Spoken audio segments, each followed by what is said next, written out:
Tak já si dovolím tedy zahájit jednání zastupitelstva ještě jednou. Vítám vás teda na dnešní jednání, které bylo schváleno 13. března.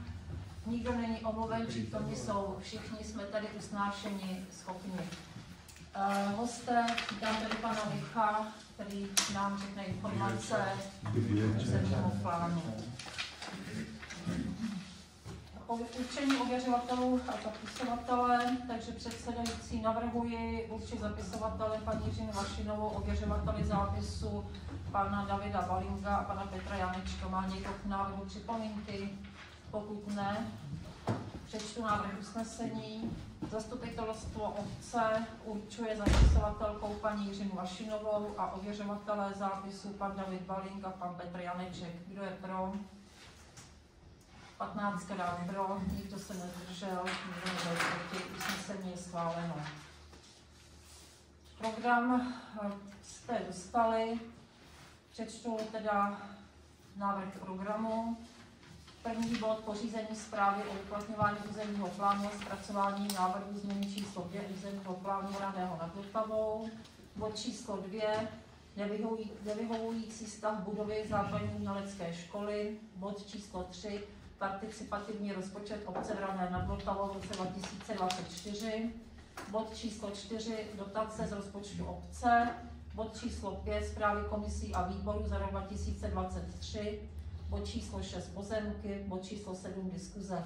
Chce program někdo doplnit?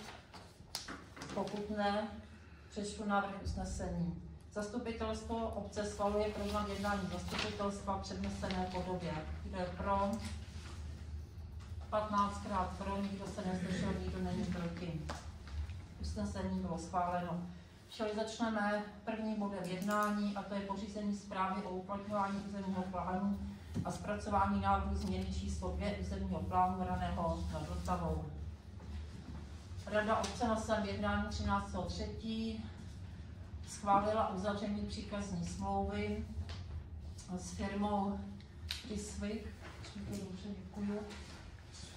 Pořizovatel tedy firmy pořizovatelem územního plánu bude firma Prisvik a dnes tady je přítomen pan Vik, který nám dá informace úvodní o změně územního plánu a o pořízení zprávy a odpoví na vaše případné dotazy, takže já bych mu dala slovo. Takže děkuji za slovo. Dobrý večer, vážení zastupitelé, hosté. Zase se tady setkáváme teda před územním plánem Raného nad Vltavou. Stavební zákon nám ukládá, že každé 4 roky máme předložit zastupitelstvu zprávu o uplatňování územního plánu. V vašem případě je to už teda druhá zpráva, protože ta předchozí byla schválena v roce 2019, takže už měla být před rokem. Samozřejmě vzhledem k tomu, že za to není žádná sankce, tak ten termín je vždycky přizpůsoben těm podmínkám, když se třeba ta změna zrovna hodí. Takže ta změna územního plánu se teď hodí, tak se pořídí cestou zprávy o uplatňování, protože ta zpráva o uplatňování má v sobě potom zakomponovány pokyny pro zpracování změny číslo 2 územního plánu Raného, to znamená, že nemusí být samostatně dělaný jeho zadání nebo po případě dneska obsah zkráceným postupem.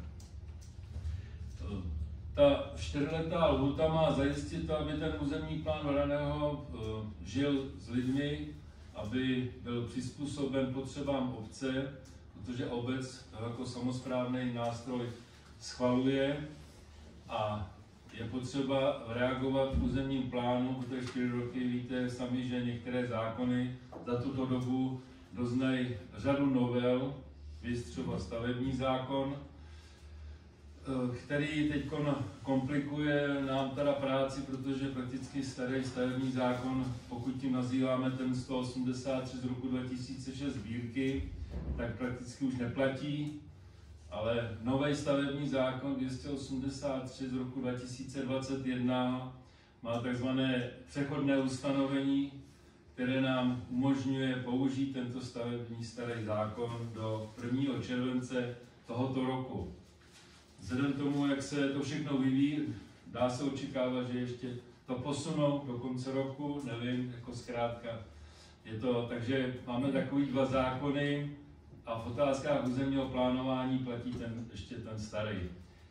Nicméně zpráva o uplatňování je i v tom novém stavebním zákoně, i se 4letou lhůtou, takže na tomhle způsobu vlastně aktualizace územního plánu se nic nezměnilo.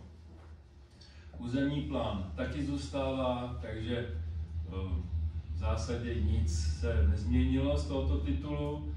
Takže nejenom, že je potřeba teda reagovat na potřeby obce, aby se aktualizovaly a vymezily se nové plochy, po případě zaktualizovaly se dneska vymezené zastavitelné plochy o to, co se už realizovalo ve výstavbě, tak je potřeba reagovat i na změnu legislativy, protože ten nový stavební zákon oproti tomuhle, co dneska platí, tak jde na ruku developerům už s tím případ v tom, že nám omezuje možnost nechat si od investorů, developerů předložit materiál, o kterém by zastupitelstvo rokovalo, a jsou tam všude dneska stanovené termíny, protože když už ta plocha v územním plánu je, tak judikatury, názory soudu jsou ty, aby se to území neblokovalo.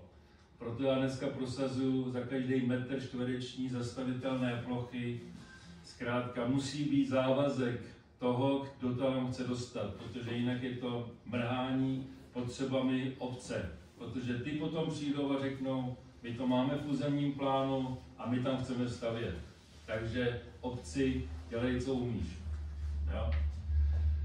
Takže vzhledem k tomu rozmachu, který tady byl v letech 94-95, váš územní plán byl z roku ten starý, který vlastně už neplatí, tak byl z roku 94. Všechny ty územní plány, které byly v tomhle období, a to se týká Petrova, Jílovýho, zkrátka všechny tohle se dělali potom vlastně po té sametové revoluci ve velkém rozmachu.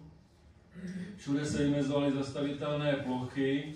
Nikdo nepamatoval na veřejnou infrastrukturu, technická infrastruktura, dopravní, občanská vybavenost, školka, školy, zdravotní střediska, sociální, všechno, veřejná prostranství.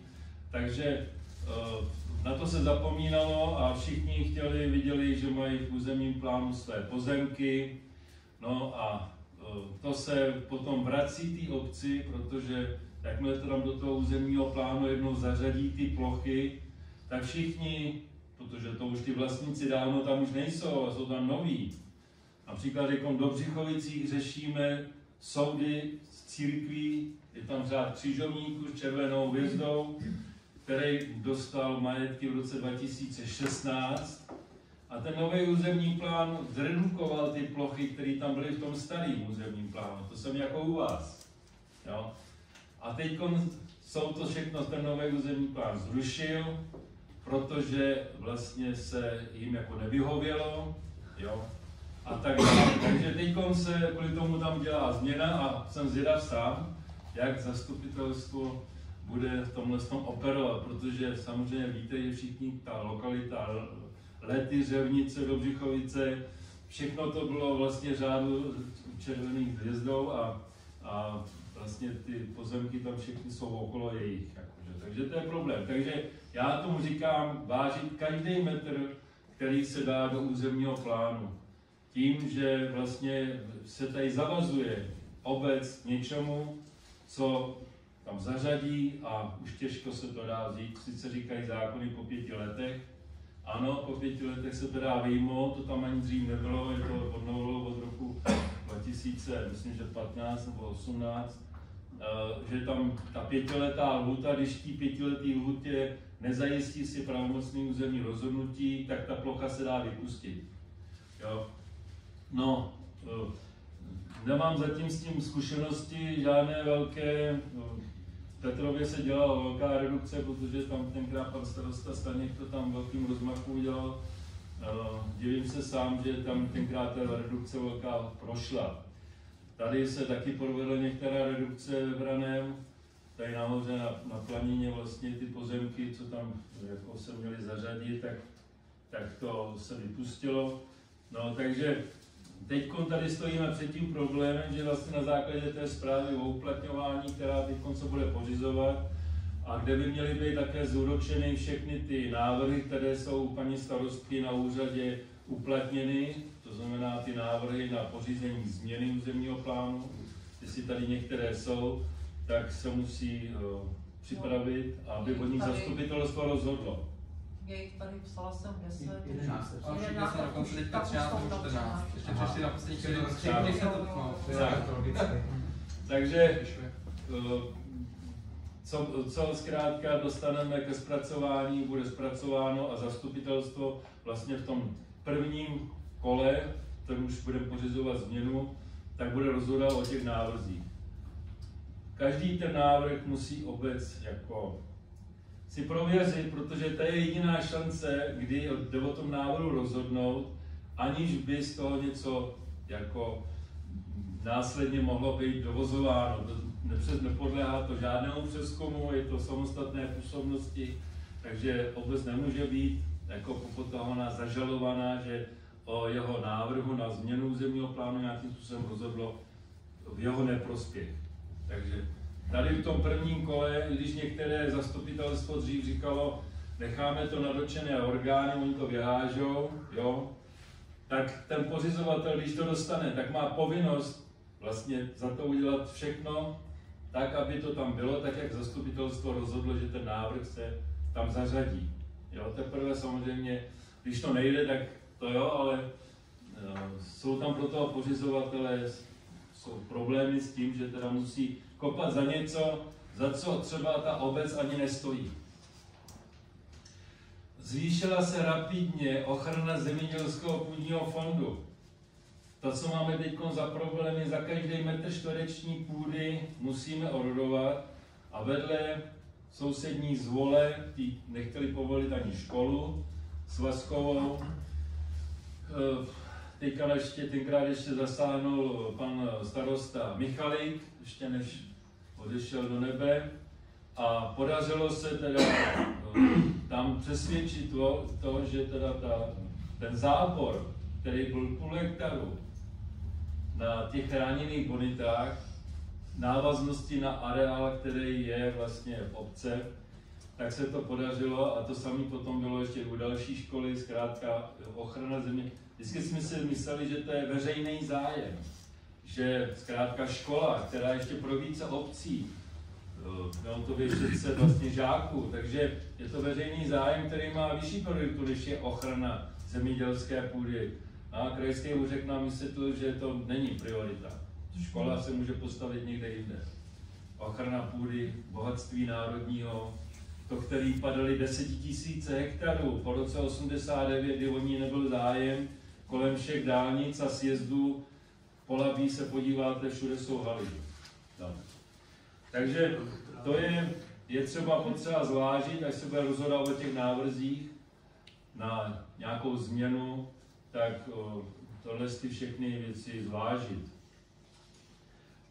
Nicméně ke každému tomu návrhu bude stanovisko pořizovatele, o kterém potom bude zastupitelstvo, to bude mít jako doporučení, ale není tím vázáno. Takže to si k tomu rozhodne samo, jak uzná za vhodné, protože tady jsou ty různé kompetence, které ještě nejsou odbourány a zůstanou i nadále. Byl ten požadavek na to, aby byl výkon státní správy na úseku územního plánování, aby bylo všechno jako v jedné lajně ve výkonu přenesené působnosti, aby obec nemohla jako té samostatné působnosti o tom rozhodovat, ale zůstalo to tak, jak to je dneska, to znamená projednávání, pořizování přenesené působnosti, výkon obecního úřadu a rozhoduje se o změně územního plánu nebo o novém územním plánu rozhoduje zastupitelstvo samostatné působnosti.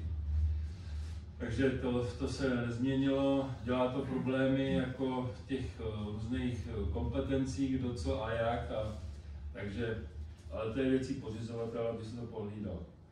Takže 4 roky to jsme udělali, je potřeba reagovat na tu legislativu. teď máme tu výhodu, že platí starý stavební zákon, který měl takzvaný regulační plán na žádost a který se nám úspěšně podařilo blokovat tady papírnu bývalou, protože žádný z těch vlastníků nebo investorů nepřišel s takovou koncepcí, která by byla ucelená, jednotná a obec mohla o ní rozhodnout, nebo aby vlastně se to, protože to bude regulační plán, zatím to je, který zastupitelstvo vydává, rozhoduje o něm, tak nic takového nebylo předloženo. Tam jsou ty regulační plány na žádost, to je institut, který už dneska v novém stavebním zákoně není. Výhodu měl v tom, že neměl žádnou lhůtu. Takže dokud ten investor, ten vlastník nebo ten developer nepřišel s tím regulačním plánem, už projednaným, aby ho zastupitelstvo vydalo, tak to je všechno na něm. Tak teď zase se to vrací, že to je všechno na obci. Takže pokud si tam dá regulační plán, lhůtu maximálně je tam 6 let a říká tím, že v té době teda ten regulační plán pořídí obec. Tak, žádná lhůta.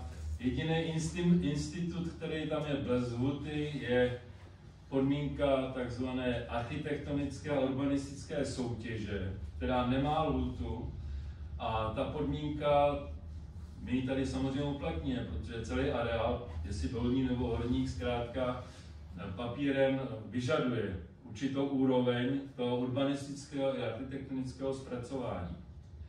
Takže tam tohle to dáme, ale zase už se vyskytují ty názory, že to území nemá být příliš blokováno. Takže jako, že by se těm to právo odkládalo, že by se jim to prodlužovalo, aby tam mohli něco zrealizovat. Samozřejmě salámovou metodou by to tady rozporcelovali jako hned, jo, to samozřejmě. To my jako obec by to určitě nechtěla, aby se to po částech jako per partes rozdělilo, když si někde něco zastavil, protože ta povinnost potom zůstává na té obci, aby tu veřejnou infrastrukturu vlastně zajistila. No. Máme tady teď ten institut plánovací smlouvy taky, který teď jako samozřejmě měl být jako podmínkou, to znamená, může tam být regulační plán, může tam být plánovací smlouva, jako dvě podmínky v jedné ploše, ale zase říkám, regulační plán i plánovací smlouva má lhůtu. Takže když se nedohodnete vlastně s tím protějškem, té lhůtě 6 let, dejme tomu, tak ta podmínka padá. A máte v územním plánu to, co tam máte. Máte tam plochu pro bydlení, podmínka padá a už je tam stavební povolení, protože dneska už ani územní rozhodnutí teda nebude od 1. července. Institut klasického stavebního práva, který platil od roku 76, možná, že ještě dřív předtím, si nepamatuju, tak už nebude, protože ve snaze co nejrychleji urychlit výstavbu, nebude územní rozhodnutí, kde obec vlastně byla neopomenutelným účastníkem a mohla si tam vnést svý podmínky. Takže teď bude povolení, který bude všechno v jednom záměru. No, jsou to zkrátka to. Tak, dobrý, no. Takže my musíme, až to budeme dělat, ta zpráva o uplatňování se schválí pravděpodobně podle starého, dneska platného. Návrh se bude zpracovávat v tom zkráceném postupu, to už taky nebude, je to takový divný zkrácený postup, že prakticky vynecháváme jednu fázi společného jednání, takzvanou, to dělal tady s náma územní plán, tak si to pamatuje, je společné jednání, je veřejné projednání. Takže u toho to oni zkrátili tím způsobem, že společné jednání bude dopoledne a veřejné jednání bude odpoledne. Jo, jeden den zkrátka, ale budou to jako 2 jednání. No. Teď, když je zkrácený postup, když jsme dělali změnu číslo 1, tak jsme to dělali jedním zvrzem, všechno na jedno. Tak. Takže tohle to, no takže podle toho nového, dneska stejně může už v těm novým stavebním zákoně napsáno, že se věci, které byly podle starého, nepoužijou. To znamená, nám padá podmínka regulačního plánu na žádost, tím, jakmile začne platit ten nový stavební zákon, tak regulační plán na žádost už neexistuje. Existuje regulační plán. Ten bude platit dál. Jo? Ale už to nebude na ní. Jo? Takže tam bude nějaký přechodné ustanovení, no, asi musíme na to nějak reagovat. No, protože tam se napíše, že se nepoužije ta podmínka na žádost. Takže tohle to nás všechno očekává, ten přechod do toho nového právního prostředí a všichni víte, pokud to sledoval ten stavební zákon novej, že to šili developeři vlastně na míru vlastně těm investorům, hlavně teda se tím zaštítili to, aby se urychlila výstavba, protože je právě málo bytů. Když se jdete večer podívat do Prahy, protože já jsem Pražák, tak vidíte fůru bloků, že jsou tmaví. Tam nikdo nebydlí. Všichni chtějí na zeleno, na Prahu, do novýho, a ne do nějakého přestavovaného Smíchova. Takže budou se prý vyvíjet nástroje na to, aby se tyhle byty, které opouštějí, kde není výtah, že, a tak dále, tak aby se to tam umožnilo. No, tak to uvidíme, jaká bude politika MMR. Zatím nám to teda komplikují v tom, že platí vyhlášky, které už platit neměly a platí ještě dál a budou platit, dokud nebudou ty nový. Takže právní prostředí je hrozný. No. Ještě, že vám nezrušili stavební úřad, máte stavební úřad ještě podat v Jesenici? V Jílově máte stavebnou to. No,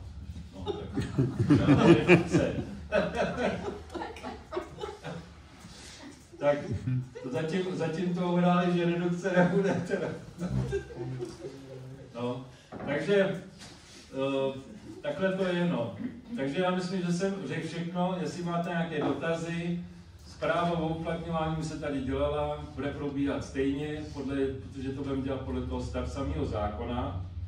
Zpráva o uplatňování bude zveřejněna, až se udělá ten návrh, bude 30 dnů vystavena, bude možno k ní uplatnit připomínky, bude zastupitelstvo schvalovat.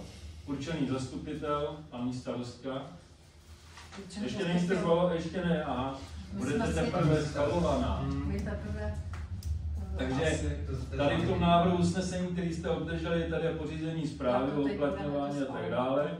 A potom tam je ta určený zastupitel, který vlastně... No, takže tam dáte pana místostarostu, to nevadí. No a potom tady jsou nějaké požadavky na starostu, aby byly uzavřeny smlouvy a tak dále. No. Hlavně to musí je zastupitel a jeden zastupitel. Ano. Tak ještě dotazy asi tady. Ano. Jak jsem přišel, tak jsem neměl žádný dotaz, vy jste to na nás tak vychrnul, že jich mám teď několik. Já bych si chtěl ještě k tomu regulačnímu plánu, jestli jsem to dobře pochopil. No. Tak těch 6 let, ta podmínka je až po toho nového stavebního zákona, to znamená, teď se nás to jako netýká. Teď to platí ještě pořád. Takže když to teď uděláme, tak to bude stejně jako to bylo doposud. No, ne, to se automaticky... To v tom červenci se to teda... Protože my to změnu nestačíme udělat. Jako, aby byla vydaná. Ale budeme muset pospíchat na to, aby jsme udělali nějaké opatření, které bude reagovat na tu změnu toho právního prostředí. Čili už pro nás bude platit ta 6letá lhůta toho regulačního plánu. Ta bude platit, ta by platila, i kdyby jsme změnu nedělali. Poté tam je napsáno, že se to nepoužije. Jo? Tam v novým stavebním zákoně. Pak mám tady to něco říkal o 5 letech možnost, nebo po 5 letech možnost něco vypustit, takzvaná redukce. Jestli jsem to dobře pochopil, to znamená... To je podle starého. No, jestli jsem to pochopil tak je to teda, ale málo používaný, jste říkal, že to je že když je teď projde zastavitelný území a 5 let o tom nikdo nemá ani slechu, ani žádná dokumentace, ani zájem, nic, tak čistě teoreticky se to může změnit na původní nějakou, nevím, A to už jsme asi jednou udělali, pamatujete si to? Vrátit do stavu, jak je v katastru louka, louce, jako zkrátka. Ale zase jsou ty judikáty, že se to týká pouze náhrady a ne toho požadavku na vypuštění té plochy. Jo? To znamená, že tomu vlastníkovi změníte využití toho území, tím ho vlastně jeho dobré víře vlastně změníte způsob nakládání s jeho vlastnictvím. Jo? To, že se za to nemusí platit, ale změníte mu, takže on to zažaluje, zkrátka. Ano, a to zažalovalo, já si pamatuju. asi Já jsem to na tom nahoře vlastně někde. Jo, takže že se neplatí náhrada, ale nastane tam změna využití toho území, který může mít vážný dopady pro toho vlastníka. Dneska tam má zastavitelnou pro rodinné domky a zítra. Jo, takže ale to možnost tady je, ale když se nebo tomu říkají, že to je vrchnostenský prosazení vyššího práva jako zastupitelstva. Takže tady máme mít práva rovný.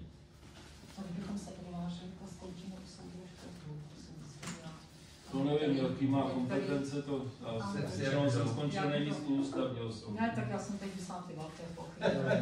A můžu ještě jeden poslední dotaz, jenom na ten proces. Když teď máme nějakých 13 už žádostí o změnu územního plánu, tak ty budeme projednávat až v rámci té změny, nebo můžeme na zastupitelstvu ještě před tou změnou, jakoby, říct, jako jestli to je, nebo není? Ty návrhy, to bude první krok teď po tomhle tom zasedání.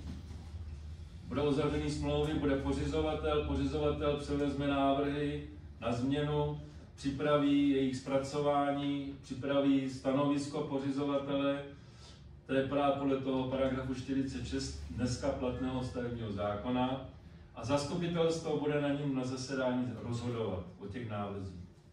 A teprve o těch návrzích, o kterých se rozhodne, že se jim vyhovuje, tak prostoupí do té zprávy. A tam je kapitola požadavky na změnu územního plánu. A do toho se promítnou tyhle návrhy, kterým se vyhoví. Děkuju. Můžu taky dotaz. Teďka totiž chodí ty návrhy na změnu docela na poslední chvíli, do kdy můžeme ještě přijímat další návrhy. To je zkrátka kontinuální činnost, nelze ho koncentrovat, nelze nikoho odmítnout. Tady se dá říct, že vlastně zastupitelstvo k nějakému termínu rozhodlo. Návrhy, které byly uplatněny na obecní úřad nebo na obec nějakému datumu, a o těch se rozhoduje. To, co přijde potom, protože by se nedalo zajistit stanovisko pořizovatele k tomu, kdyby to předložil dneska před zastupitelstvem. To už nelze projednat. Máme tady nějakou lhůtu, kdy zastupitelé dostávají nějakou materiály předtím, takže to je ta lhůta, kdy musí být všechno připraveno. Jednací řád zastupitelstva. Ano, na tebe jeden dotaz. Jak vidíš časový harmonogram, kdyby se to dalo asi v podstatě ten druhou změnu územního plánu dokončit? Normálně by to mělo být do konce roku. No. Ale vidím, že bude muset být dodatky smluv, protože se nám nevíme, co se nastane k 1. červenci. Jestli to bude pokračovat do konce roku, no tak jedeme jak to teď, tak se nic měnit nebude. To znamená, že když jsme to stihli do konce roku, tak je to podle starého. No, jestli to prodlouží. 1. července už by mělo nastoupit nový. No. A ještě jsem zapomněl říct tu důležitou věc, že vlastně součástí té změny číslově musí být provedena konverze. Takže když to vemu zpětně, tak když jsme dělali první změnu, tak jsme ji pasovali na digitální katastrální mapu. Protože předtím se to dělalo zkrátka na digitalizaci, že jsme ji tu rastrou, že se udělala z ní digitální, ručně. Potom 2019 nebo 2020 to jsme už měli katastrální mapu státní. Na to se to napasovalo. Teďkon od 1. ledna 2023 nesmí být pořízena změna nová, pokud není provedena tzv. Konverze. Stát si vymyslel, že všechny územní plány od Aše až po Zlín budou mít jednotnou úpravu. A to nejenom zvenku, ale i vnitřnosti, digitální vnitřnosti. To znamená věty databázový zkrátka musí mít stejnou stavbu, k tomu slouží tzv. Jednotný kontrolní nástroj, kterým se všechny ty soubory do něj vloží a z něj vyjede, jako když si děláte daní přiznání, propustná chyba, nepropustná. Takže všechny vlastně výkresy se musí předělat, do toho všechny plochy mají různé barvy, každá barva má stanovený trojmístný kód, RGB, takzvaný kód, který vlastně určí, jak jsou ty barvy namíchané, jako v televizi, zkrátka. Červená, jo, a tak dále. To Musí mít přesně danou tu míchačku. No a potom jsou popsané kódy, jak se popisují ty plochy jednotlivé, to se všechno změní. To se výrazně změní. Všechno se jako mění, takže pokud jsme dneska měli plochu zemědělskou NZ, tak už to není, je to AU nebo já nevím, co takového. Asi to ještě radši to neorientuju, protože to, ale zkrátka se to mění.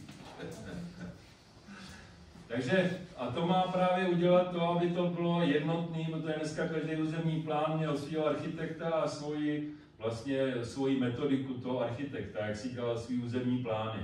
Takže každý různý, jako my máme a tak různý to.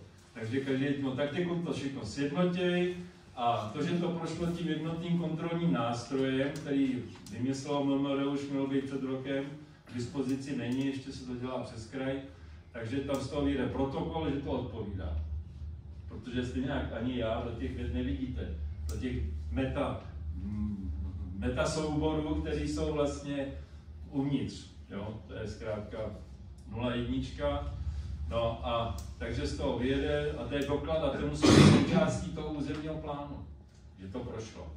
No a potom se připravuje Národní geoportál územního plánování, kde se budou všechny územní plány umísťovat a kde vlastně se poskládá celá republika z územních plánů obcí.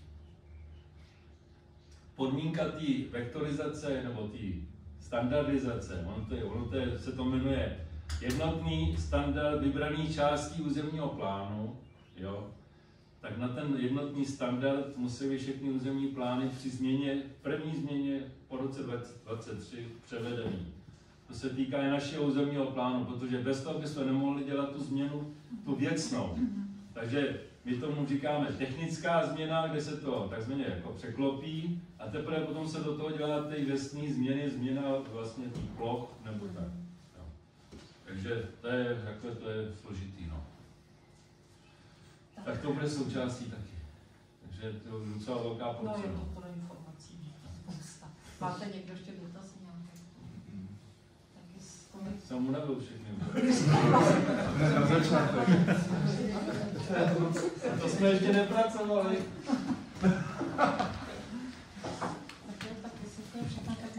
No, takže, dobře. Těšilo mě.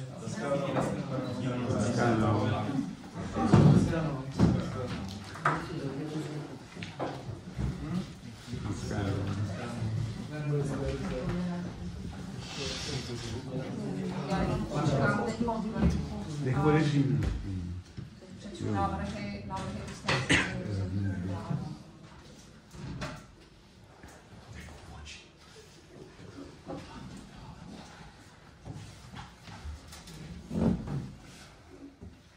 Já počkám jenom na Petra, než končí průběhu.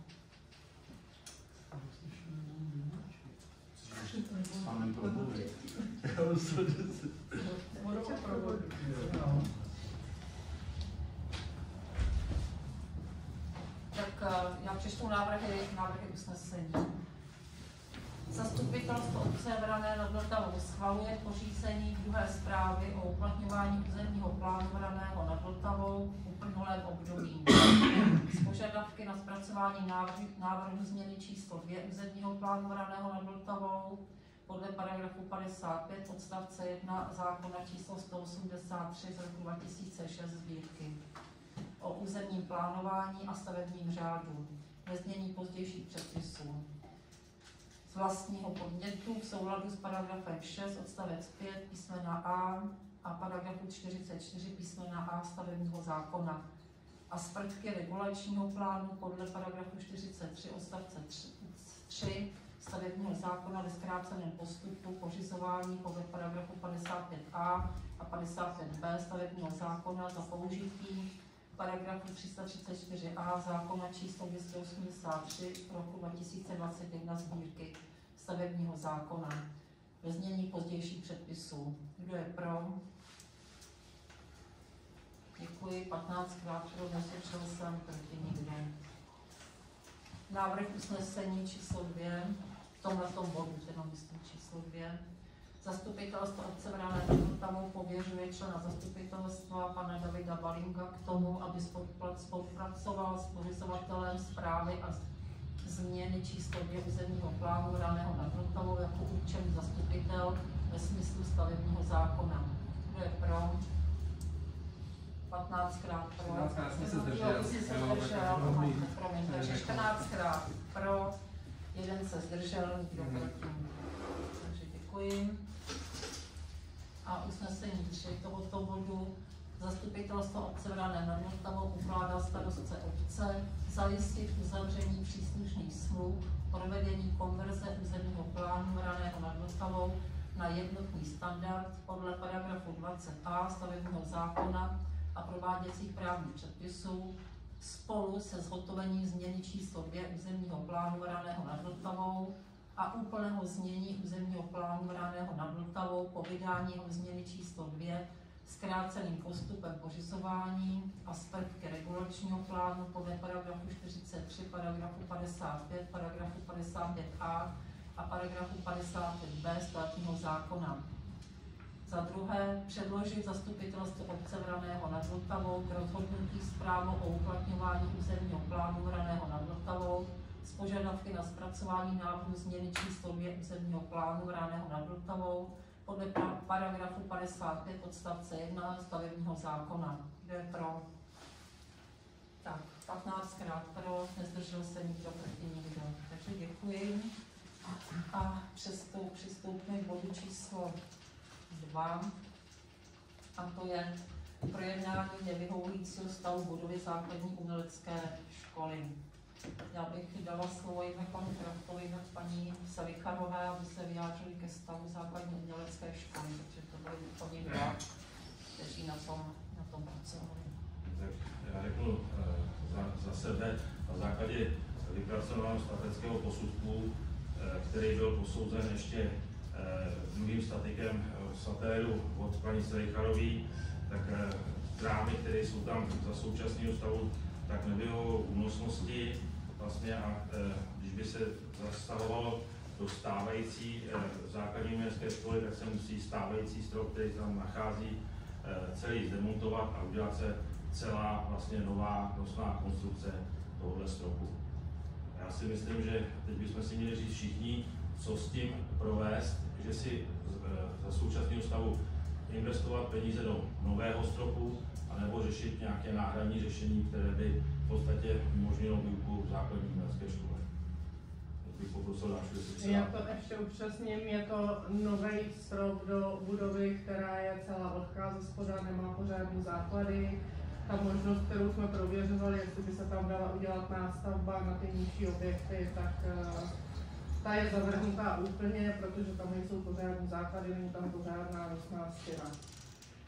Takže je to vysoká investice do objektu, který je jakoby nepoužitelný, co se týče založení a té vlhkosti. Hlavně ta vlhkost je tam prostě nevyhovující.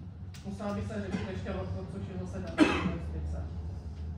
Takže z toho, jako já chápu, že je nejlépe tu zbourat tu budovu, takové je rozdělené.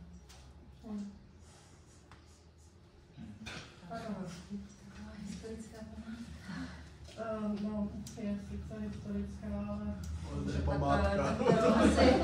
Asi první informace, to takhle všichni slyšíme. Pak jsem jenom slyšela návrh, že by bylo možné uvažovat o nástavbě na té budově staré mateřské školy, no prověřit teda tu možnost. Sám jsme říkali, že by se nechali udělat ty průzkumy, kterými se vlastně začalo na hudebce, že se dělali průzkumy na to, jestli ty stávající stěny mají patřičné založení a jsou vůbec únosné na to, aby unesly ještě jedno patro. Tak a takže kdybychom řekli, že uděláme tady průzkum a teď je otázka, jestli v základní umělecké škole se dá učit aspoň v nějaké části nebo vůbec. My jsme se teď domluvili na tom, že vlastně ten strop, který je nejvíc zatěžovaný, kde je ten nevyhovující statický posudek, takže ten zatěžovat dál nebudeme. Použijeme jenom ty místnosti, které jsou bokem, které nezatěžují tyhle hlavní trámy. A vlastně ty spodní místnosti, tam se nějaký využít dají. že mi jde o příští školní rok, že potřeba rozmyslet, pokud někdo může zůstat v té základní umělecké škole staré, tak jako kdo a kolik dětí.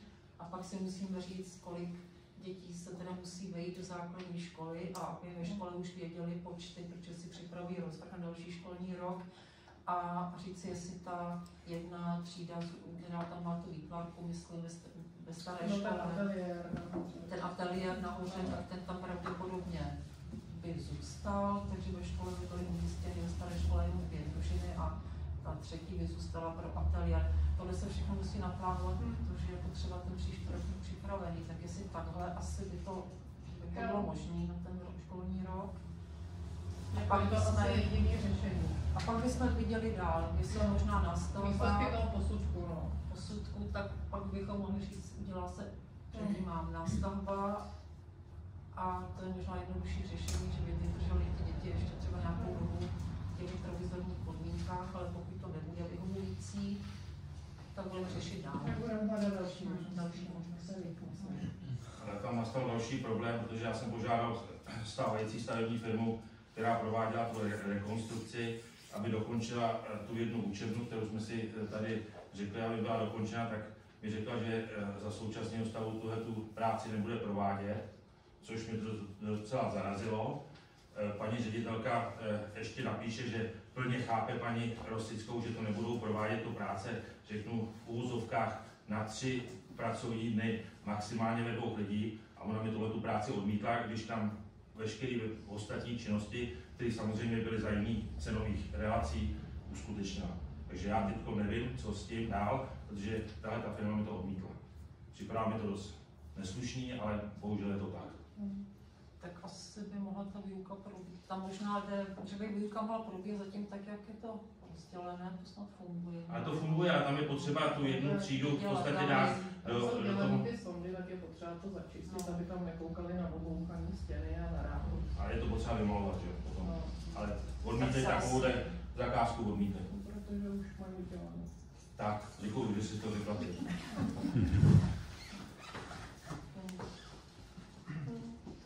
A nechápu, že paní ředitelka ještě může říct, že ji chápe, že jo. To je z mého pohledu všechno. Tohle nevím, to asi bude muset nějak řešit, až budeme mít, nebo... No to se musí řešit hned, že jo. No, ale tak, někdo musí se na někoho, kdo to zajistí, že jo. Já mám jeden dotaz, já jsem řekl, jestli mu dobře rozumím, že teď byl provizorně v části té budovy byl provoz, to znamená, jakoby budoucnost té budovy teď neřešíme. Ne, jenom si to jako zrekapituluji. Ty jsi říkala, že to je na zbourání, ale jako teď to neřešíme, budeme v části. Je možný tam prostě ještě v části učit a zjistit, teda jestli je možný dělat nástavbu. Tam je problémový ten strop, který se nebude zatěžovat.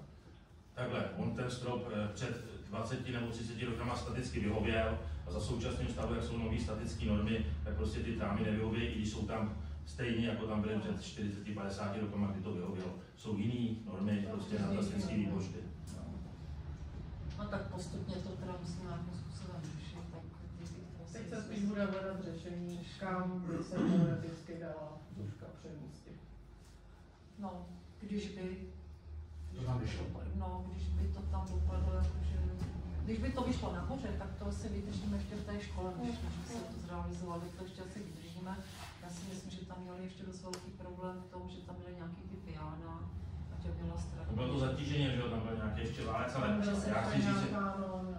já chci říct ještě, co, když bude se dělat třeba ta nástavba, co se týče bývalé školky, tak já nevím, jaká je teď norma, protože my tam podle mě budeme muset, a to si asi dají podmínku, aby tam byli invalidi, když za současného stavu se tam žádný invalida neučí, tak tam bude muset být ještě víc, takže co se bude řešit ve původní staré školce. A výtavka nebo nějaká rampa do těch spodních místností? No, jestli tam jde. Já jsem ještě tam jako nějaký úplně hrubý jako odhad, kdyby to vyšlo na té budově té bývalé školky. Jakože to je poměrně velký zásah do rozpočtu. Tak to ještě nevíme, tak ani odhad, ani nic. Přepočítej si školku a řekni si krát 40 nebo 50 000 za metr čtvereční. Takový je průměr, co se dneska říká. Ty si chtěl poslat statický výpočet, tak jako víš všechno, ty si chtěl poslat statický výpočet, jak se předpokládá, že mi řekneš tomu stanovisko. Já jsem chtěl poslat statický posudek a na výpočet. Výpočet samozřejmě nerozumím. Statický posudek je stejný jako statický výpočet, to je stejný úplně. To není pravda. Tak já bych asi k tomuhle bodu teď řekla, že to bereme na vědomí, k tomu není žádné usnesení. Ta školka, to by bylo asi super, ale buďme realisté, že jo, to se nebavíme v rocích, ani dvourocích, možná v desetiletí, ale přeci existuje projekt na školku, to skončilo jako studie, jakým já to nepamatuju už, když se dělala nástavba, tenkrát ten Brotánek se jmenoval, ten tady někde Brotánka je. Jak to dopadlo? To byla jen studie nebo projekt? Jenom studie. To není použitelné jako nějaký věci z toho? Já bych asi teď zůstala u toho, že se udělají sami, zjistí se vůbec, jestli se na té staré školce vůbec se něco postavit nebo ne. Samozřejmě teprve se asi spočítá vůbec, jestli to taky prostorově bude stačit a podobně. Já bych teď vyčkala, pak to budeme postupovat dál. A ještě druhý dotaz, ta třída, kterou ta firma odmítla tam jako opravit, to je který prostor tam nahoře? To je přízemí. Jo, to je přízemí, a tak ono to ještě zasáhlo do přízemí tam katastrofa. Tam jsme, ne to nezasáhla katastrofa, tam jsme udělali studie, aby jsme zjistili, jak se vypadá, co se týče statického posouzení, tak mě správně Petr opravil. Takže to je aha, něco dole. Já nevím, jestli se nahoře byl podívat, tam jsou tam trčí nějaký karisítě do toho. Tam jsou udělaný jak se tam dloubaly. tam ty trávy a to zavádí. To jsem viděl. Tak asi jediný teď první úkol je ten, jestli bychom zajistili nějaký statické posuzení. Ten vektory, co jsme měli předtím. Takže děkuji a jinak bereme informace na vědomí. Děkuji, přistoupíme k bodu číslo 3. To je participativní rozpočet. My jsme si posílali vzájemně teda úpravy toho návrhu. Tak si k tomu Pavel něco ještě řekne.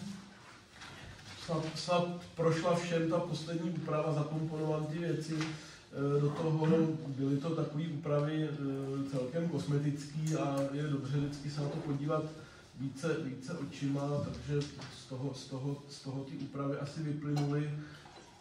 Tak já myslím, že tady asi většinový v tom případě souhlas, protože my k tomu poslednímu návrhu s tím souhlasíme, tak asi můžu dát hlasovací výsledek. Já si myslím, že můžeme, já k tomu taky nemám žádných připomínek a myslím si, že by to jsem už tam tady mluvil značně minule. Já tam šla jenom k těm papírovým hlasovacím lístkům, tam se to nějak zabezpečí, aby to prostě tam nemohlo být každý za kohokoliv, že jo. Tak budeme se učit za pochodu.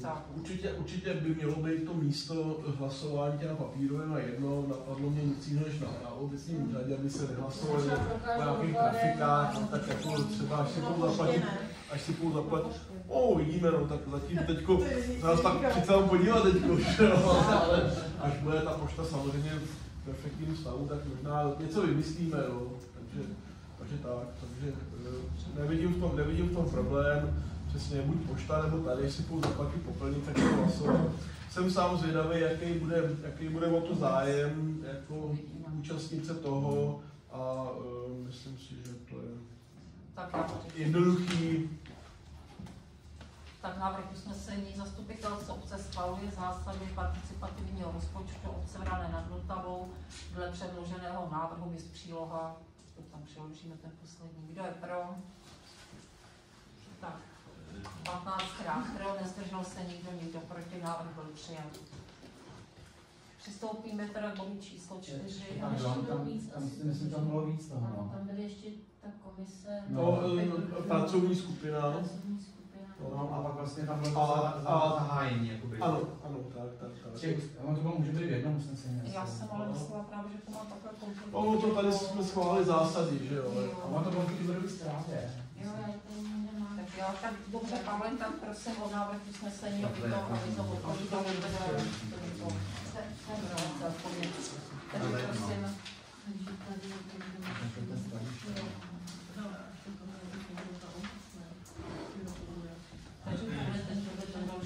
Takže prosím další, mám tomu.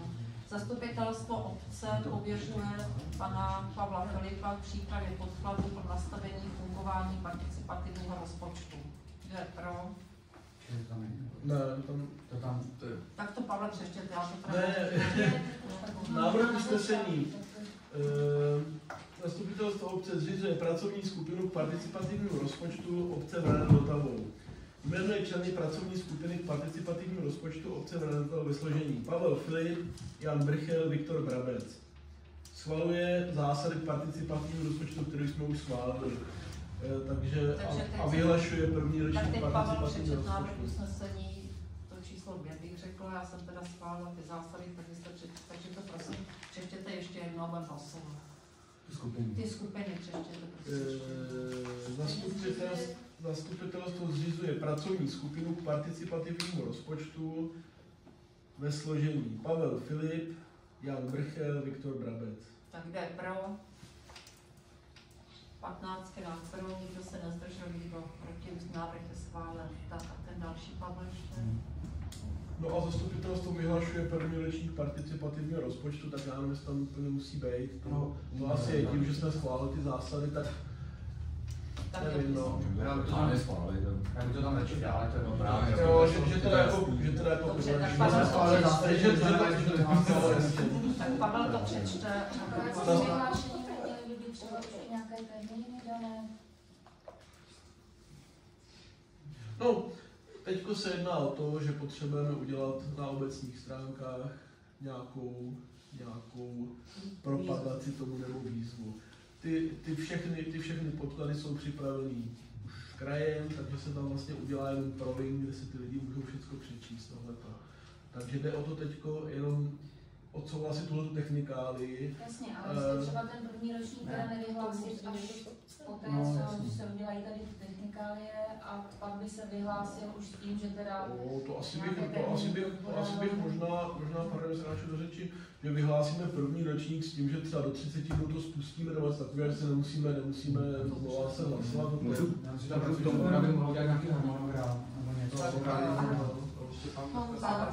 Jo, já jenom teď vlastně další krok je ten, že nějaká odpovědná osoba, kterou zřejmě teda asi bude Pavel, zaregistruje vlastně obec na tom Středočeském kraji tak, aby my jsme měli přístup v podstatě na tu webovou platformu, na který běží ty participativní rozpočty třeba Březový a těch ostatních obcí.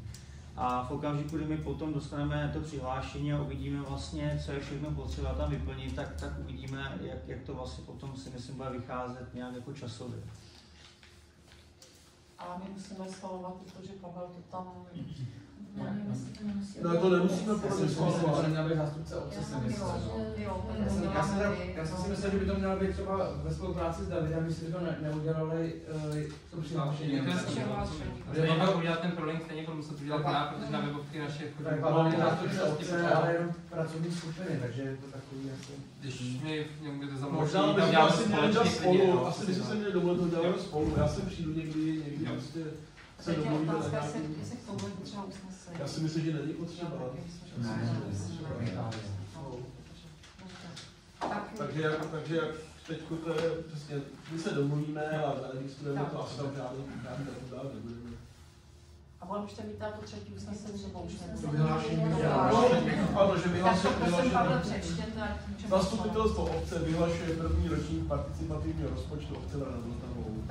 To je zásad. 15 krát pro, nikdo proti, nikdy se nezdržel. Tím máme to bod. Tak přistupujeme k bodu číslo 4, dotace rozpočtu obce.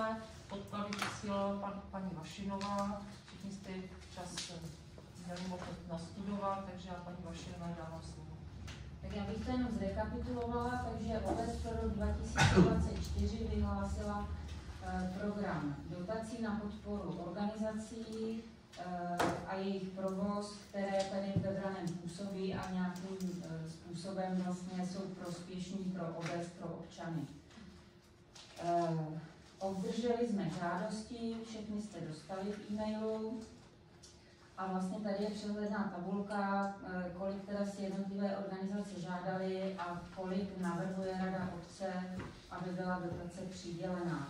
Celková částka navržených dotací je 860 000 korun a asi bych pak přednesla ty jednotlivé usnesení pro každou organizaci zvlášť. Máte k tomu nějaké dotazy? Tak mám jeden dotaz technickou. Ten dotaz, jsme připravovali ty podmínky, tak jsme se nějak tady bavili o té částce, jakým způsobem jsme ji stanovovali. Já jsem se chtěl jen zeptat, jestli jste nějaký, z jakého důvodu, nebo jestli jste to nějak zvažovali, ji nevyužít celou. My jsme se tam stanovali, že do toho dobře si pamatuju to, že to bude maximálně do té částky. Někdo bylo řečeno, že to musí být ta částka, takže takhle jsme uvažovali. Jako, to je jasný, já jsem tam bude do maximální výše, ale nevím, jestli se to nezvažovali, protože já si myslím, že jsme se o tu částce poměrně, nebo ne dlouho, ale nějak jsme to tady diskutovali, tak mi přišlo jenom škoda to nevyužít, ale tuším bylo 90 000 tam rozdíl. Samozřejmě jsme posuzovali vlastně podle těch žádostí, co tam uvedli, počet členů, jaké mají ty výnosy, náklady, co vlastně tady dělají v té obci, že jo, takže na základě toho jsme prostě takto jakoby určili ty částky a zbylo. A pak ta technická, myslím, že jsme to nemohli hlasovat najednou, ale jsme to ukysili. Tak jestli souhlasíte, jestli nemáte problém se pro. Takže já to přečtu a odhlasujeme to najednou.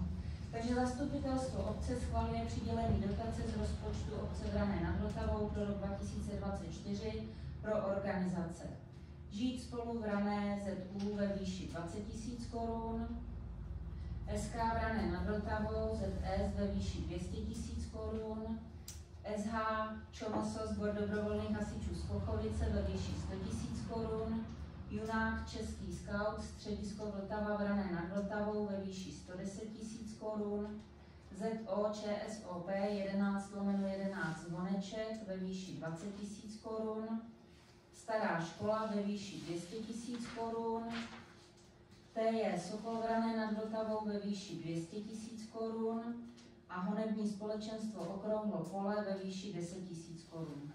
Tak kdo je pro? Takže 15krát pro, nikdo se nezdržel a nikdo není proti, usnesení bylo přijato. Tak přistoupíme k dalšímu bodu, to je zpráva výboru, tak bych poprosila pana Petra Janečka, aby přednesl zprávu za výbor kontrolní.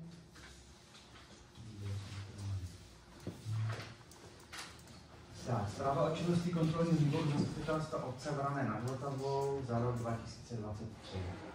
Kontrolní výbor zastupitelstva obce pracoval ve složení Petr Janeček, Jan Kukla, Pavel Filip, Herman Salicharová a Lenka Rubenštejnová. Kontrolní výbor se schvaloval podle potřeby. V roce 2023 se kontrolní výbor sešel na svém jednání celkem 3krát. Další komunikace probíhala prostřednictvím e-mailu. Kontrolní výbor se na začátku roku krátce po svém založení seznámil s legislativou, která se týká možností, kompetencí a pravomocí kontrolního výboru. Dále jsme na prvním jednání dohodli způsob provádění kontrol dle kompetencí, které kontrolní výbor má. V úvodu činnosti kontrolního výboru jsme se snažili nastavit komunikaci s vedením obce a s obecním úřadem, u kterých požadujeme doklady a dokumenty pro práci kontrolního výboru. Mezi kontrolované dokumenty patří uzavřené smlouvy a objednávky, které náhodně vybíráme z evidence smluv a evidence objednávek. Dále jsme prováděli kontrolu interních směrnic a předpisů. Kontrolovali jsme všechny platné obecně závazné vyhlášky a ve spolupráci s vedením obce byl aktualizován seznam obecně závazných vyhlášek na webových stránkách obce. Kontrolní výbor průběžně kontroluje plnění usnesení z jednání zastupitelstva obce, kterých bylo v loňském roce 8. Kontrolní výbor plánuje v letošním roce mimo běžnou výše uvedenou činnost provést kontrolu v těchto oblastech. Zveřejňování dokumentů, webové stránky obce, kontrolní činnost v základní škole, proces výběru poplatků a vymáhání pohledávek, provoz odpadového dvora a fungování odpadového hospodářství obce. V případě, že by měl kdokoliv člen zastupitelstva jakýkoliv podnět na provedení kontroly ze strany kontrolního výboru, tak jsme vám plně k dispozici. Kontrolní výbor zastupitelstva obce. Děkuji. A jestli ještě máš zprávu z Komise životního prostředí? Já ji mám teda, ale že byste přečíst. Tak zpráva o činnosti Komise životního prostředí obce Vrané nad Vltavou za rok 2023. V roce 2023 se komise scházela dle aktuální potřeby. Pracovala ve složení Michal Kubelík jako předseda, Petr Janeček, Viktor Janauer a Martin Klinan. Jednou z náplní práce komise bylo posuzování žádostí dle vyhlášky číslo 189 z roku 2013 sbírky o ochraně dřevin a případné povolování jejich kácení. Komise zpracovávala rozhodnutí, vyjádření a stanoviska. Dále komise fungovala jako poradní orgán obce v otázkách ochrany přírody a životního prostředí a průběžně monitorovala životní prostředí v obci. Komise také koordinovala některé činnosti péče o zeleň v obci. Dále komise organizovala úklidovou brigádu v obci v rámci kampaně Uklidíme Česko. Michal Kubelík. Tak děkuji, poprosím za finanční výbor. Zpráva o činnosti finančního výboru za rok 2023. Finanční výbor se řídil plánem kontrol finančního výboru na rok 2023, který byl předložen a schválen na jednání Rady obce 8. března 2023. Finanční výbor pracuje ve složení Jan Koženek, já, předseda výboru, Jana Nováková, Ivana Rážová, Jiřina Mašinová, členky a Bedřich Kindl jako člen. Cílem finančního výboru je řádně prověřovat dodržování všech právních předpisů při hospodaření s veřejnými prostředky. Kontrola pokladní hotovosti pokladního obecního úřadu. V průběhu roku 2023 byla čtvrtletně prováděna kontrola pokladní hotovosti pokladního obecního úřadu. Namátkově bylo také kontrolováno dodržování stanoveného limitu pokladního hotovosti. Finanční výbor během kontroly provedené 29. března 2023 identifikoval překročení limitu pokladní hotovosti z důvodu neočekávaně vysokého výběru hotovosti během dne. O tom vlastně informoval tehdy Finanční výbor doporučil pokladně obecnímu úřadu držet výši pokladní hotovosti tak, aby takovéto situaci předcházela a byla tak připravena na větší výběr hotovosti v exponovaných úředních dnech. V průběhu další kontroly nebyla zjištěna žádná pochybení, pokladní limit byl řádně dodržován. Co se týče kontroly čerpání rozpočtu obce, tak finanční výbor provedl kontrolu čerpání rozpočtu obce za první pololetí roku 2023 a návrh rozpočtového opatření. Žádné pochybení nebylo shledáno. Žádné rozpočtové opatření nad rámec rozpočtového opatření číslo 1 schváleného zastupitelstvem obce 21. června 2023 nebylo narušeno. Rozpočet je dodržován. Zrovna tak finanční výbor provedl kontrolu čerpání rozpočtu obce za 1. až 9. měsíc roku 2023 a návrh rozpočtového opatření. Opět žádné pochybení nebylo shledáno a rozpočtové opatření nad rámec rozpočtového opatření číslo 2 schváleného zastupitelstvem obce 20. září 2023 nebylo narušeno. Rozpočet je dodržován. Kontrola místních poplatků. Dne 30. listopadu 2023 byla provedena kontrola výběru místních poplatků za odpady, údržbu hřbitova, psy a pronájem pozemků a také poplatků za rekreační a ubytovací kapacity. Poplatky za údržbu hřbitova neuhradili 4 majitelé, místní poplatek za psy. 3 dlužníci nezaplatili celkem a dlužníci byli opět vyzváni písemně k úhradě dluhu. Finanční výbor neshledal žádné nedostatky. A co se týče kontroly příspěvkových organizací, tu provedl finanční výbor ve dnech 18. a 30. října 2023, kdy kontroloval základní školu, mateřskou školu, základní uměleckou školu a školní dílnu. Nebyly zjištěny žádné významné nedostatky a nesrovnalosti. Bylo konstatováno přehledné a řádně vedené účetnictví všech uvedených subjektů. Závěrem, všichni členové finančního výboru se aktivně podíleli na pravidelných kontrolách do schváleného plánu kontrol finančního výboru na rok 2023. Vždy byl vypracován zápis konkrétní kontroly, jenž byl předán na obecní úřad starosty obce. Veškeré kontroly byly provedeny v souladu se zákonem číslo 320/2001 sbírky o finanční kontrole ve veřejné správě.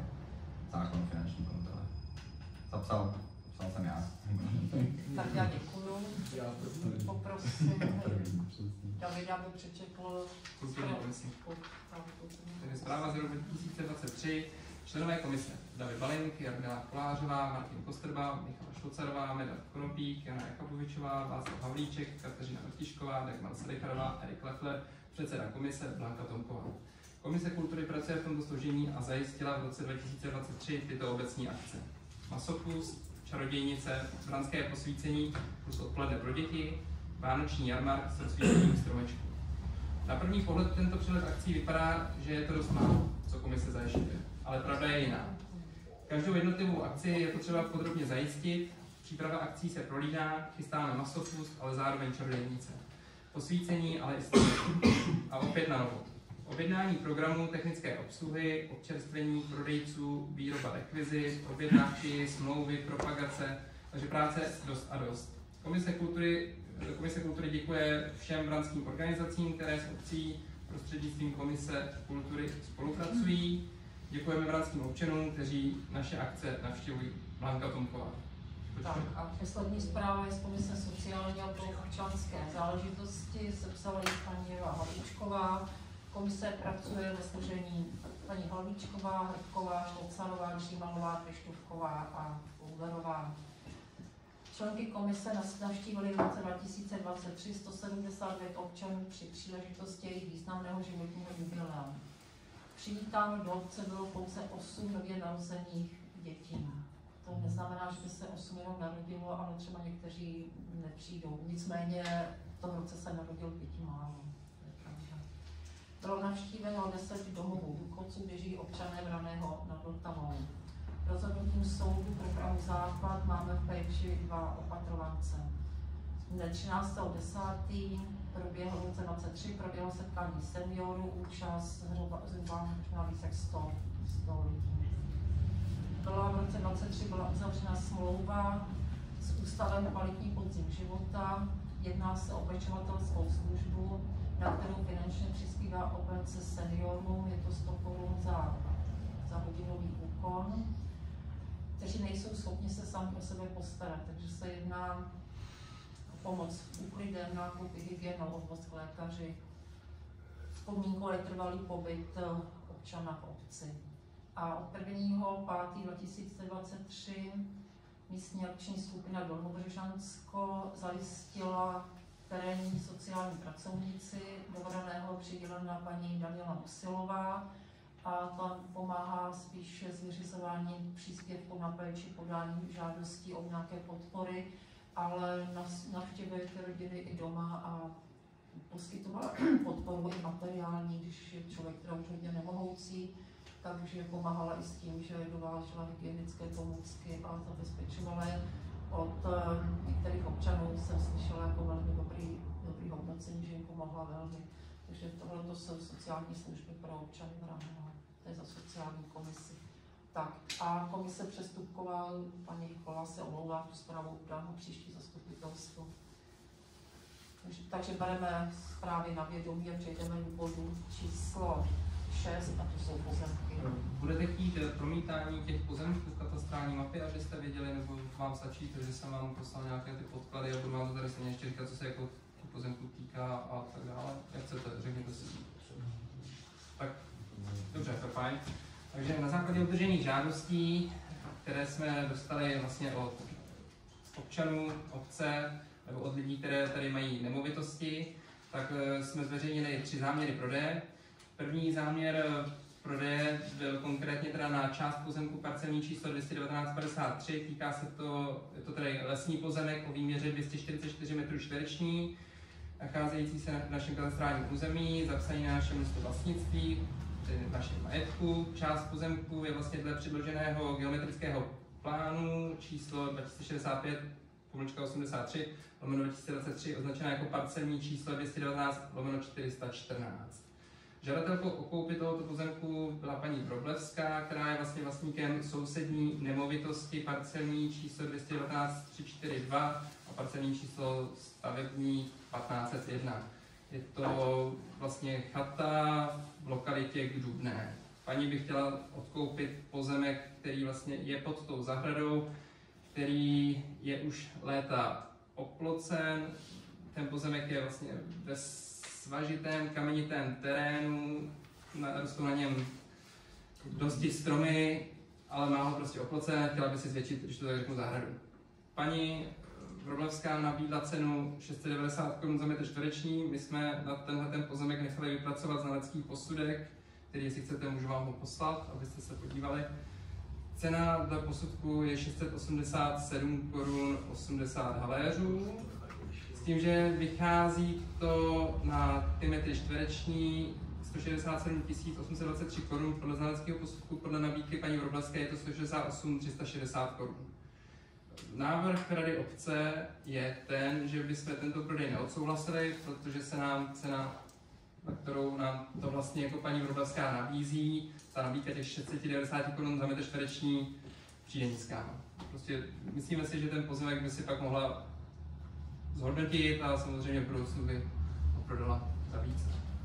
Tak teď otázkou, jestli se ta cena, kterou ona nabízí, protože je vyšší než ten znalecký posudek, tak jestli by byla pro nás akceptovatelná a jestli bychom to chtěli, tuhle tu část toho pozemku prodat nebo nikoliv. Můžu dotaz? Když jsem se na ten pozemek díval, jsem se chtěl zeptat, jestli máme nějaký už vyjádření od pana Mihala od lesního hospodářství. Nemáme, tam samozřejmě, jelikož je to lesní pozemek, tam ty lokalitě se to dá vyjmout, takže jako teoreticky paní by si zažádala, protože ona tu zahradu, která je vlastně vedle, už má vyjmutou, jestli se nepletu. Takže je otázka, jestli by jí to povolili. Protože co vím od pana Mihala, tak úplně, když to není pozemek pod chatou, tak to nechtějí vyjímat. Nevím, jak historicky se jí to dřív povedlo, ale jak se jí to povedlo, tu zahradu vyjmout. Takže jestli by měla se díval do územního plánu, já si myslím, že ten pozemek teda prodat ani nemůžeme, protože prostě podle mě vyjmout nejde z toho vlastního půdního fondu, takže já si myslím, že ten pozemek ani nevznikne, takže si myslím, že to ani nemůžeme prodat. Teda. Říkám, jako je mi záhadou, že spíš ta zahrada vůbec jako někdy vznikla, že ji vyjmuli, protože tam je to přesně jako, že taky by ji neměli vyjmout. Já jsem se díval do územního plánu a tam prostě tato část toho pozemku není ta šrafovaná, která by byla možná vyjmout. Takže to podle mě nepůjde vůbec ani. Tak tím pádem je to... Já respektive řečil takhle, my můžeme schválit usnesení, ale ten pozemek nevznikne. Rozumím, no. Tak si myslím, že teda nevznikne, protože za prvé menší pozemek jako lesní může být jenom, nebo nesmí být menší pod 1 hektar, aby byl jakoby dělený les. A musel by se to teda vyjmout a to neumožňuje územní plán, takže v tomhle případě si myslím, že to je... Že i z tohohle důvodu samozřejmě bezpředmětný. Tak tím pádem tohleto asi můžeme rovnou dát usnesení. Jo. Takže tím pádem z toho obce neschvaluje prodej části pozemku parcelní číslo 219/53, lesní pozemek o výměře 244 metrů čtvereční, tímto asi vlastně. Jestli chcete, můžeme dát ještě, že byl označen geometrickým plánem. Možná mu stačí asi takhle, jenom to jednoduše. Územním plánem, ani musíme paní říct, jenom že prostě bohužel, no, že prostě jako takhle, jako hlasám o tom, že to neprodáme, když to ani prodat nejde, tak to nemusíme. Tak to povedá pryč, když to les. Nebo to má nájemní smlouvu, asi si předpokládám. A tam. No, tak to je v tom případě asi, tam je to asi Bronx, no, takže. Je to tam. Takže můžeme na další. Dobrý. Dáme, že nebude žádný. Takže tím pádem. Další, co tam bylo, tak vlastně zveřejnění záměr na 2 části pozemku parcelní číslo 400/1. Ostatní plocha o výměře 60 metrů čtvereční. Bych to zkrátil, tak jsou to vlastně ty části pozemku u nemovitosti pana Vlnase. Týká se to vlastně té části A a B. To jsem vám zasílal, jsou to takové ty 2 cípy. Žadatel vlastně si chce tímto teďka vlastně jakoby rozšířit tu svoji zahradu, kterou historicky, než oni to koupili, tak to tam ten původní vlastník oplotil vlastně teda obecní pozemek, udělal si na něm zahradu a tyhle ty vlastně noví majitelé by to chtěli jakoby zlegalizovat. No, takže jedná se o nějakých těch 60 metrů, když se nasčítají ty 2 části. A nabídka, kterou vlastně pan Vlnas sem dal, tak je 1000 Kč za metr čtvereční, s tím, že cena dle znaleckého posudku je 1072 Kč za metr čtvereční, takže ta cena je ještě nižší, ta nabízená. Současně pan Vlnas vlastní taky malinký cíp naší komunikace, je to jenom tady 6 metrů čtverečních a je otázkou, jestli bychom vůbec těch 6 metrů čtverečních chtěli, samozřejmě jedná se o část naší komunikace, takže asi jako v zájmu obce je si vykoupit část tvojí komunikace, která patří nějaké soukromé osobě, ale samozřejmě, když mi teďka vlastně panu Vlnasovi ten jeho záměr toho odkupu, tak nám asi nebude chtít samozřejmě prodat logicky silnici. Tady nabízel tu částku těch 1000 Kč, myslel si, že by se za 1000 Kč vlastně na metr čtvereční prodala i těch 6 metrů té komunikace. Takže teď je otázkou, cena nabízená panem Vlnasem je 1000, cena dle znaleckého posudku je 1072. Rada obce navrhuje neodsouhlasit tento prodej, protože samozřejmě zase opět cena 1000 korun je ještě nižší než cena znaleckého posudku, je to prostě neadekvátní podle nás. Takže je otázkou, co zastupitelstvo. Jaký máte názor, jestli... Já si myslím, že pak, když dal pan u nás nižší cenovou nabídku než je znalecký posudek, který je i tak nízký, že jo, protože to samozřejmě není tržní odhad, tak já bych navrhoval tohleto za současného stavu neodsouhlasovat, ale je to na ostatní zastupitelích. Tak asi pod znalecký posudek, který není tržní, asi nemůžeme dodávat. A bylo s tím řešeno nějaká vyšší cena? No právě vyšší, nabídnou. Ale že jestli zatím ne, my samozřejmě prezentujeme ten náš postoj a řekneme, že prostě nabídněte víc a na příštím zastupitelstvu to můžeme souhlasit za vás. Bouří za kolik? To zase jako nemůžeme. No, my nemůžeme říct částku. Můžeme říct takový, pak můžeme schválit jenom úplně, že to je prostě takový, víš co, je to takový. Takže asi teda v tomto případě teďka za tu nabízenou cenu neodsouhlasíme a já ještě budu mluvit tak... Tohle to musíme odsouhlasit. Dáme to samozřejmě, jasně. Takže zastupitelstvo obce neschvaluje prodej části pozemku parcelní číslo 400/1, ostatní plocha v celkové výměře 60 metrů čtvereční. Zvedne to ruku, já jsem se chtěl zeptat, protože vůbec nevím, kde to je. Bývalý Karel Matyáš. I těch 6 metrů nemůže to být třeba stát součástí nějakého stavebního řízení našeho? Myslím si, že ne, protože ta... Když by to neskomplikovalo do budoucna, prostě... Tam sítě... Jestli tam bude něco dělat? Rozumím. Kanál a voda je navedený už ke kolejím, takže tam teoreticky bychom se mohli podívat pasportu, ale jakož se jako fakt jedná o takový cípek, který v podstatě... nemá význam. No, nemá význam úplně. Není to Vašku, že by to bylo něco... Že by nám to zasahovalo jako do půlky cesty, to není, to je prostě cíp, který je u krajnice. Já nevím, já jsem se na to dělal. Tak, takže můžeme hlasovat. A jenom řekl si v tom usnesení i tu cenu, že neschvalujeme za tu cenu. Jo, to řekne. Řeknu tak, ještě doplním. Takže zastupitelstvo obce neschvaluje prodej části pozemku parcelní číslo 400/1, ostatní plocha o celkové výměře 60 m2 za nabízenou cenu 1000 korun za metr čtvereční. Kdo je pro? Tak já teď nevím, jak tak hlasoval, tak potřebuji vidět dobře, takže hlasuje na 14. Já jsem se zdržel. 14, takže se zdržel. Takže 14 proti, 1 se zdržel a... 14 Teďka tady máme poslední pozemek, a to je tedy pozemek parcelní číslo 219/48, ostatní plocha o výměře 81 m2. Je to pozemek, který se nachází v lokalitě na Kodlíči. Žadateli o koupi tohoto pozemku jsou manželé Dlouzí, kteří vlastní sousední nemovitost parcelní číslo 171/15 a parcelní číslo stavební 456. Je to historicky tak, že manželé Dlouzí mají tento pozemek oplocený a již jako historicky ho využívají přesně tak. Chtěli by se ho teda teďka odkoupit, aby měli už jako taky všechno zlegalizovaný. Takže navrhovaná částka, za kterou oni by pozemek chtěli odkoupit, je 1850 Kč za metr čtvereční. Celkem to dělá 149 850 Kč. Na těch 81 m2 cena dle znaleckého posudku je 677,50 haléřů za metr čtvereční, celkem 54 877 Kč 50 haléřů. Tady v tomto případě rada obce navrhuje pozemek parcelní číslo 219/48 manželům Dlouhým odprodat za tuto částku. Tak teď je otázkou, jaký máte názor vy. Je to pozemek, který vlastně je z jedné části nad tratí, pod tím vlastně se nedostanete nikam v podstatě, ale je to proužek, který je napojen přímo na zahradu těch Dlouhých a z obou stran dalších jsou zase pozemky cizích vlastníků, takže jako tam se nedá s tím pozemkem, není moc jak využitelný. A my si to řešili rodiče, nedořešili, protože takhle se tam ten problém táhl a ta cena je mnohonásobně vyšší než ten odhad. Takže jestli teda tak přesně tak.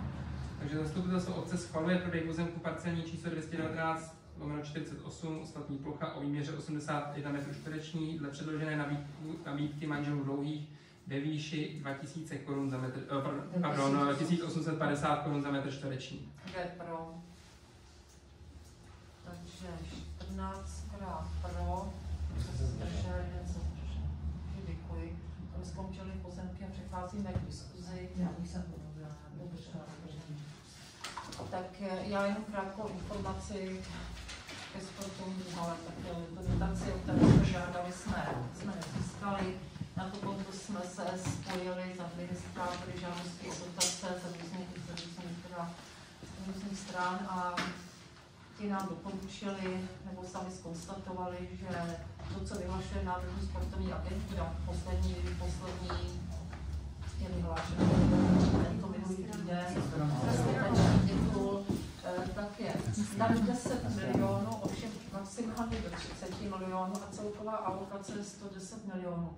To nemá ani snad smysl tam tu žádost dávat, protože prostě tak, no. A doporučení těch administrátorů je, abychom teda se pokusili tu halu postavit na jiném pozemku, aby byla výrazně levnější, abychom nemuseli teda zabezpečovat školu od Vadurova hloubky spoustu zeminy, aby se náklady snížily. Proto ten náš důvod na změnu územního plánu, protože pozemek 564/1 jsou plochy zeleně, ale už je tam část ostatní sportoviště, nebo takhle se nějak se to jmenuje. Nicméně ta část, která tam takto je, když se tam snaží naprojektovat ta hala, tak vychází jen tak, anebo spíš je potřeba ten prostor mít větší, ona tam není nějak přesně vymezená.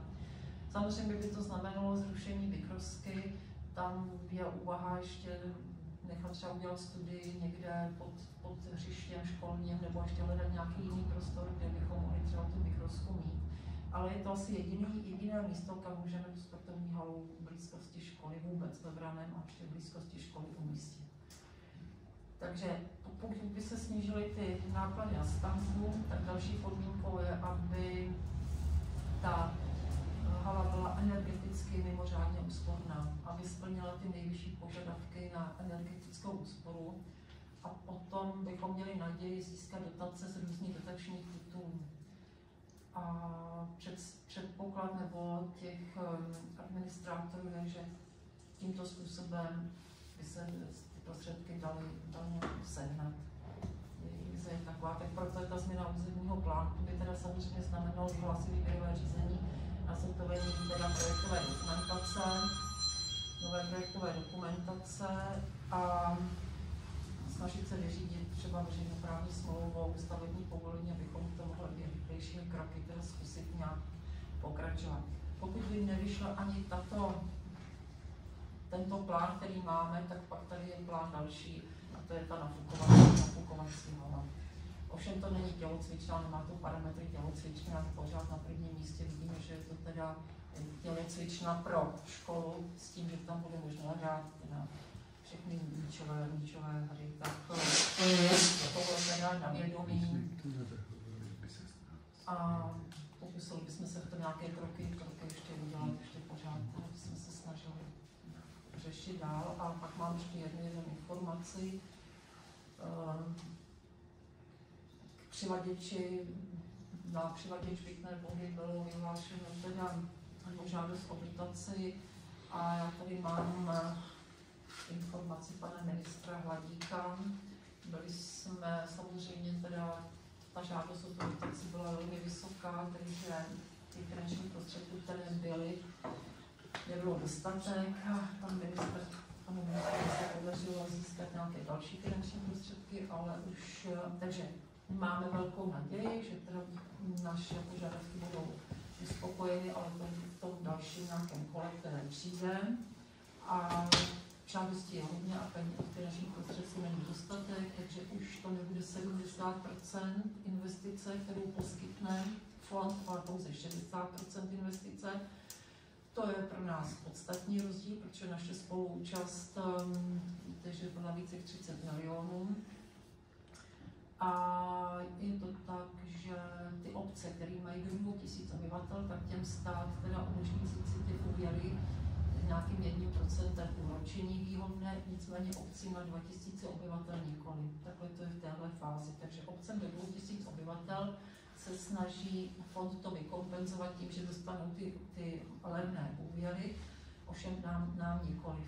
Tak nám tedy pak už ta investice se pomalu dostala přes 40 milionů výrazně. Spoluúčasti, no.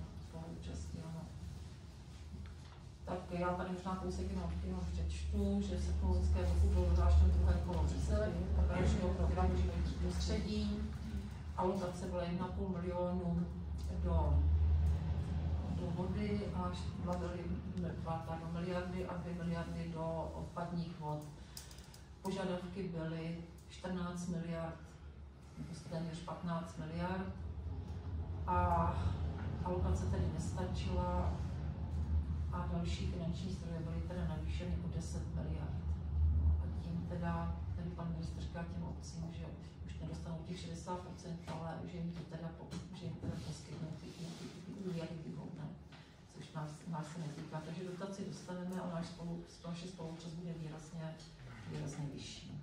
Což pozitivní zpráva je ta, že v této výzvě, kde teda nezískala jsme dotaci na přivaděč, s velkou pravděpodobností, doufám, že to nezakřiknu, získáme dotace na kanalizaci a vodu na všechny ty části, které tady nemáme hotové, tak tam pravděpodobně dotaci získáme. To je asi za mě všechno v diskuzi, prosím pana Kraftu.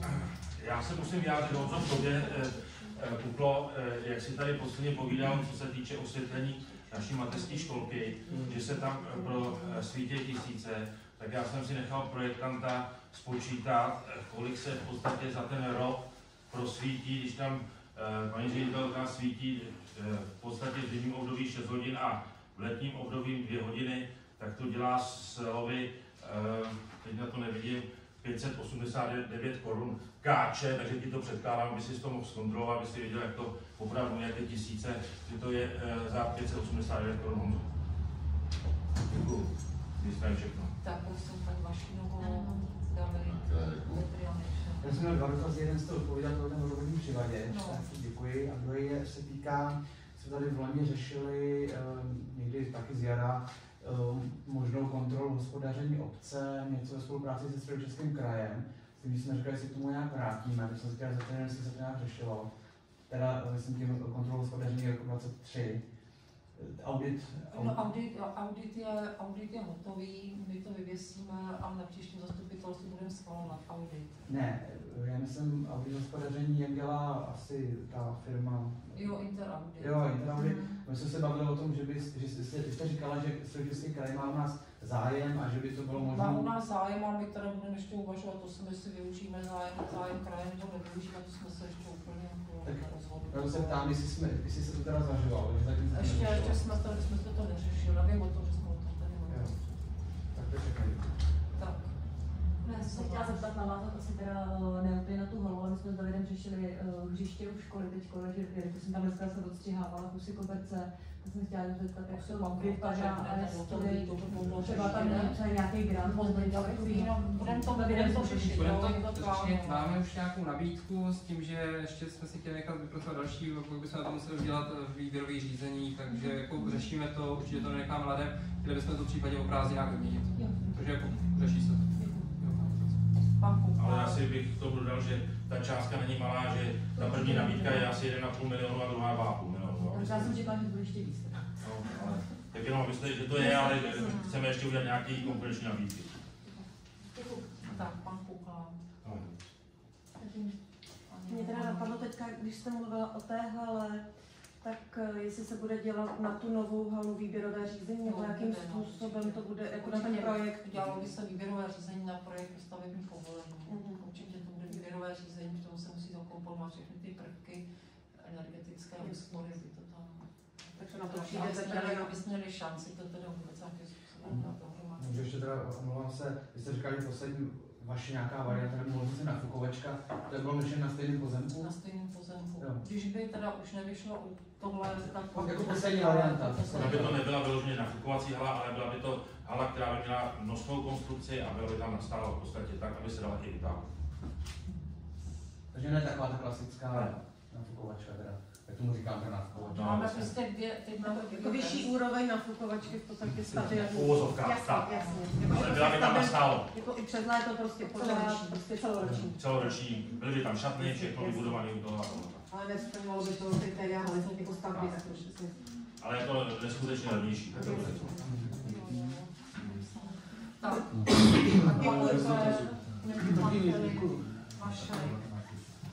Honza. Za mě taky nic, děkuji. Za mě taky nic. Tak příští zastupitelstva 19.6.